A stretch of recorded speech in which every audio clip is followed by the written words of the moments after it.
nefes al, dinlen. Ve anlat, ne var ne yok, halin nasıl?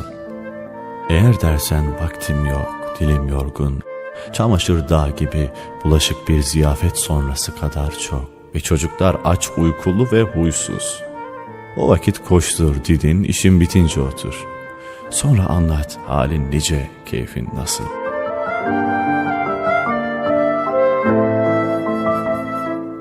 Ey Berat Hanım, dersen ki bu ne zalim adam, halimi bilmez, halden anlamaz, küçük bir şeyi mesele yapar.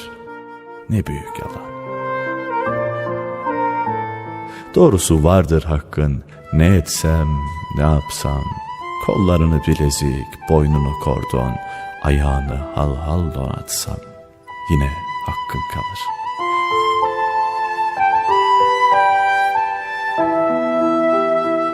Bizi hoş görünüz, sabırlı olunuz, çocukları dövmeyiniz, zinhar beddua etmeyiniz. Suizan değil, hüsnü zan ediniz.